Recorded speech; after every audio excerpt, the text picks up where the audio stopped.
Hello, friends. Welcome to First Reading, the Old Testament lectionary podcast for preachers and anybody who has a preacher. I'm Tim McNinch. And I'm Rachel Red. I have a preacher. I love my preachers in my life. This week, First Reading is coming to you with the text for March 22nd, 2020, and that is 1 Samuel 16, verses 1 through 13. We are slowly working our way towards Easter and towards the completion of Lent, and I would just encourage you, preachers, as we get closer and closer. I know it's really tempting to just focus on the gospel, but like Christmas, the Easter story and the Passion narrative becomes so much more filling and so much more rich when you don't ignore all of the Old Testament resonance that is coming with it. So as you listen to these episodes and think about these sermons, be listening for ways that what we talk about might even lead into an Easter sermon or something along those lines. But we're not quite that far today, so don't panic. Everyone breathe deep. Easter is not next week yet. Tim is going to bring you some insights into 1 Samuel 16 today. So, Tim, what are you doing with this text? Is there anything in particular that jumped out at you? Yeah, sure. So this is a famous text. It's the anointing of David by Samuel to be king in place of Saul. This happens while Saul is still king, and so there's quite a bit of 1 Samuel that plays out before this anointing comes to fruition and David becoming king. But it's a really important sort of turning point because it comes right after Saul is rejected by God.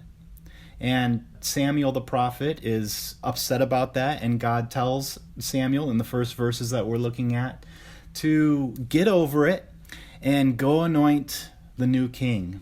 This whole story is Samuel's trip to Bethlehem to find Jesse and his sons and to find among Jesse's sons the next king.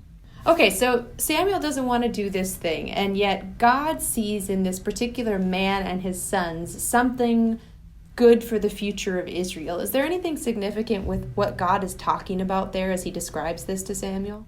Yeah, in fact, if we just take a quick look at the first verse there, we see that Samuel is instructed to go to Bethlehem and to anoint one of Jesse's sons to be king.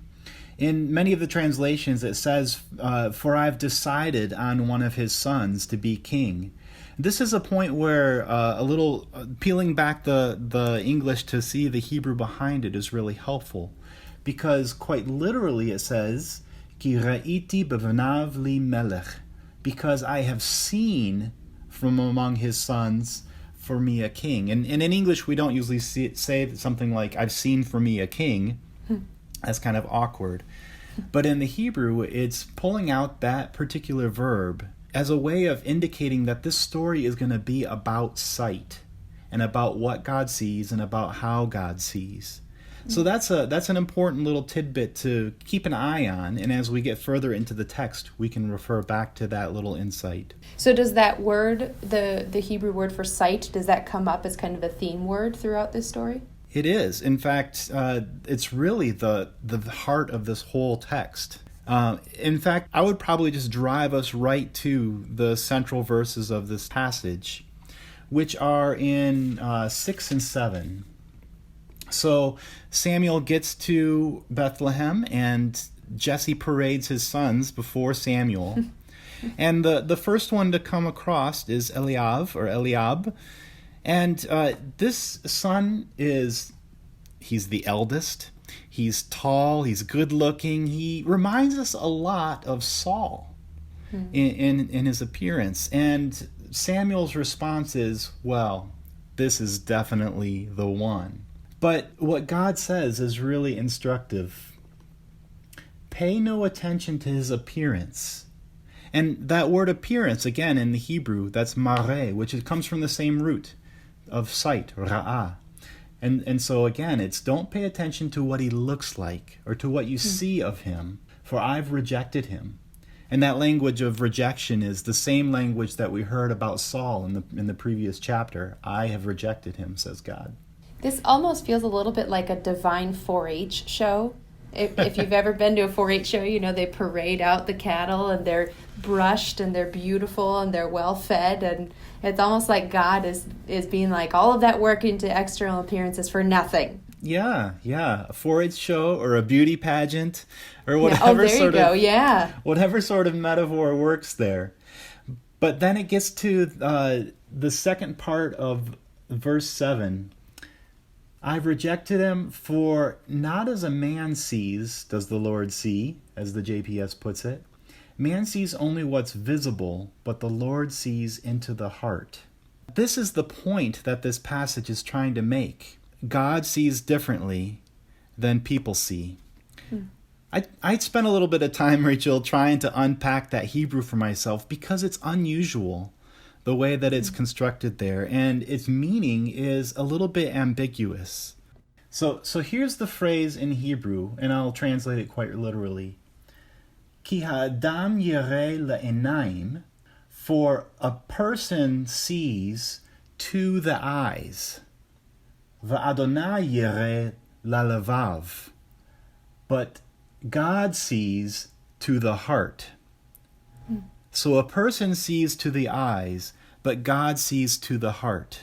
What's tricky about that is that preposition to the, can be taken a number of different ways, and one of the possibilities is also with.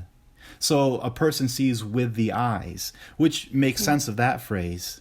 But then the second phrase, which parallels that, would be then that the Lord sees with the heart. Okay, so this is interesting because my mind went right away to kind of like the sort of elementary school maxim that we teach kids, that it's not the outward appearance that matters, but it's what's on the inside that counts. I mean, I think that's one of the ways this text has been taken a lot, but it feels like you're starting to tip towards maybe a slightly different understanding of the text than that. Yes, because the way that this line works is not talking about the object of sight. It's talking about the means of sight. With people, it's the eyes. It's seeing what is apparent to the eyes. With God, it's what's apparent to the heart. And so I took a look at like 7 or 8 different English translations and a German and a Greek one too, just for good measure. Show off.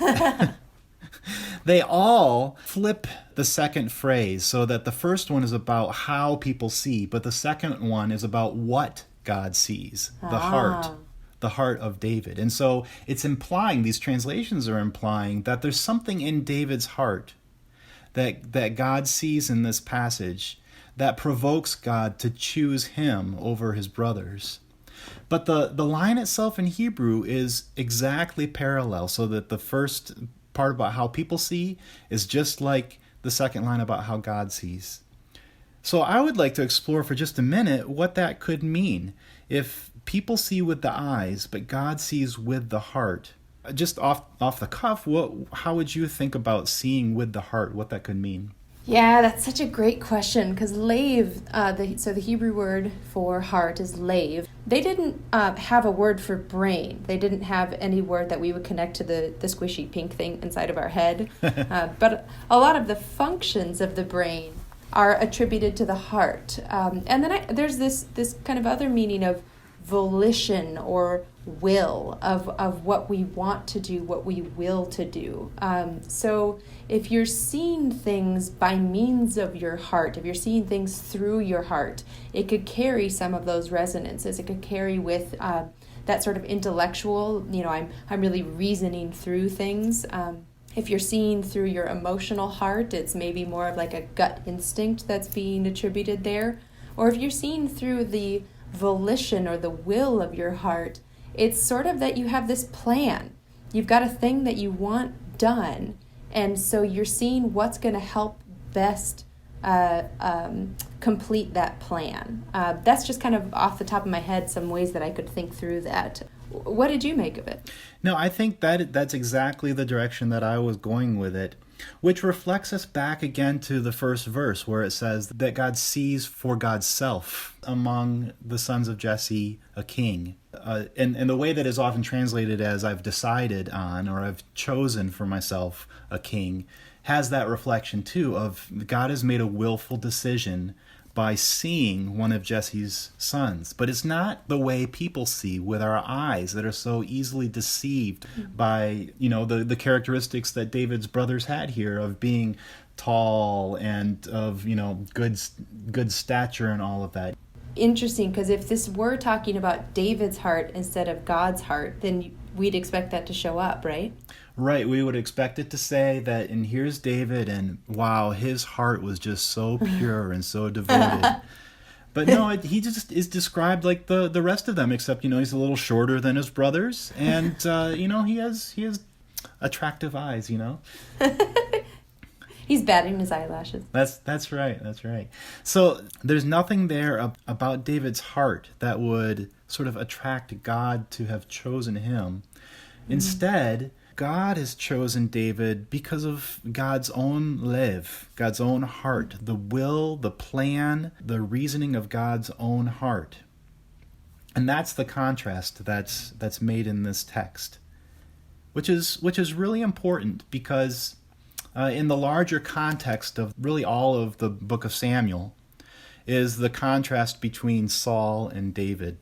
Saul, it was easy to make the mistake of choosing him. And in fact, Saul was, at least in one rendition of it, chosen by sort of popular vote because he was so tall and he was a good warrior and, he was a charismatic individual. People were deceived by what they saw, whereas David was chosen by God's heart. So there's something in God's interior purposes that make David a successful king where Saul was an unsuccessful king. Interesting. So this carries resonances with the idea, that sort of initial idea of don't look at someone's outward appearance, look what's in their heart. But except for the second half, right? It's kind of the don't look at the outward appearance, and then it sort of slips you from your own eyes into looking at things through God's heart.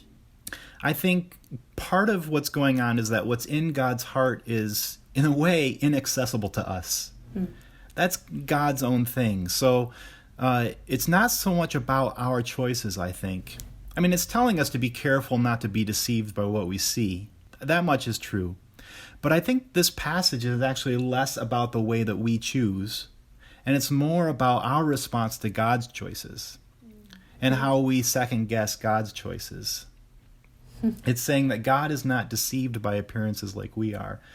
God has an internal, interior, in the heart of God motivation for the choices that God makes. And when God's choices don't fit our expectations, I think this is a passage that's saying, well, God gets to be God. God's choices come from God's own heart, from God's wise will.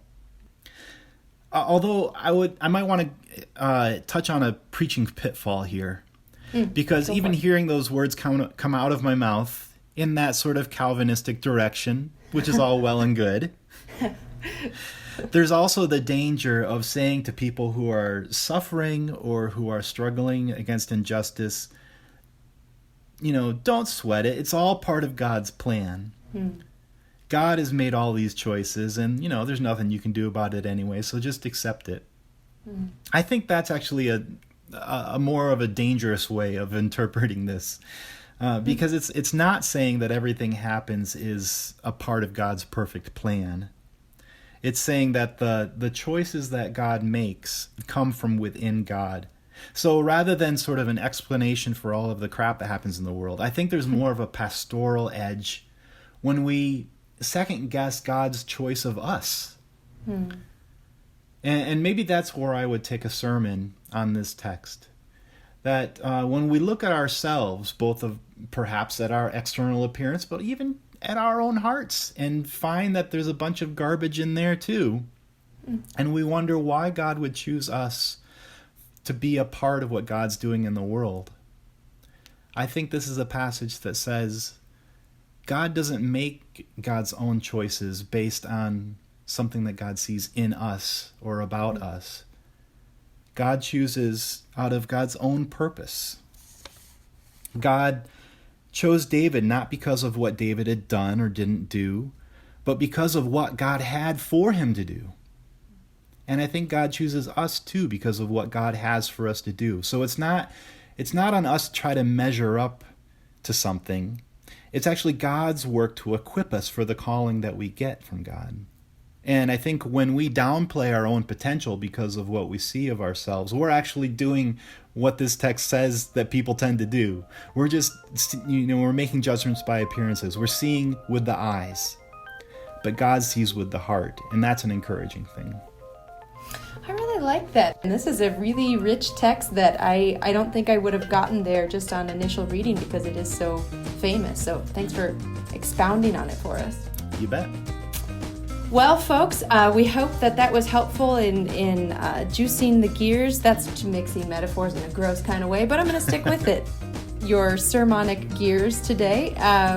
Hope that you enjoyed it and found something helpful. If you did, head on over and maybe give us a review on iTunes or wherever you get your podcasts. Until next time, I'm Rachel Wren. And I'm Tim McNinch. Thanks for listening and happy preaching.